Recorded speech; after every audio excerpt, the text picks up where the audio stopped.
First reading, a reading from Paul's first letter to the Corinthians, chapter 2, verses 1 to 5. Now, when I came to you, brothers, I did not come with any brilliance of oratory or wise argument to announce you the mystery of God. I was resolved that the only knowledge I would have while I was with you was knowledge of Jesus and of Him as a crucified Christ. I came among you in weakness, in fear, and in great trembling.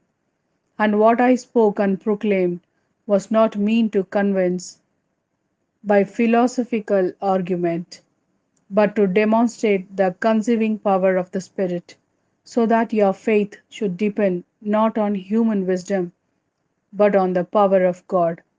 This is the word of Lord. Thanks be to God. A reading from the Gospel according to Luke, chapter 4, verses 16 to 30.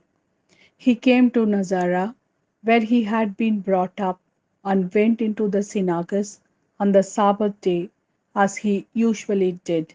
He stood up to read, and they handed him the scroll of the prophet Isaiah. Unrolling the scroll, he found the place where it is written, "The Spirit of the Lord is on me, for he has anointed me to bring the good news to the afflicted.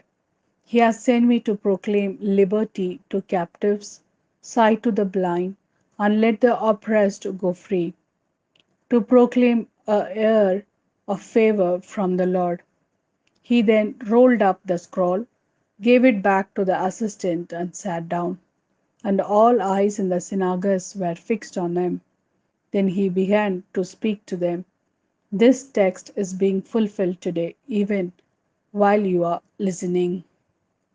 And he owned the approval of all, and they were astonished by the gracious words that came from his lips.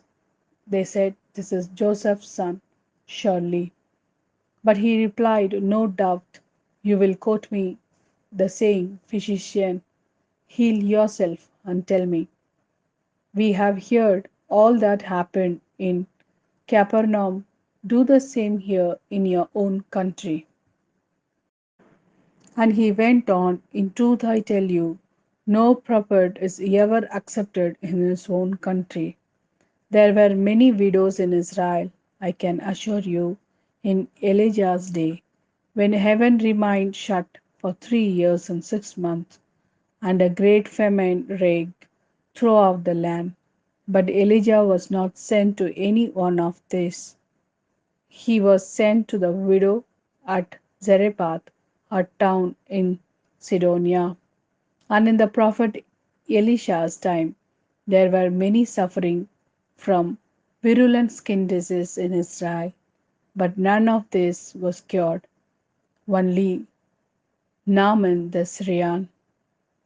When they heard this, everyone in the synagogues was enraged.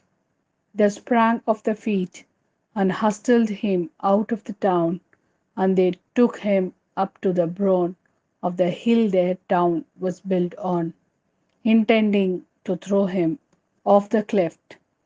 But he passed straight through the crowd and walked away.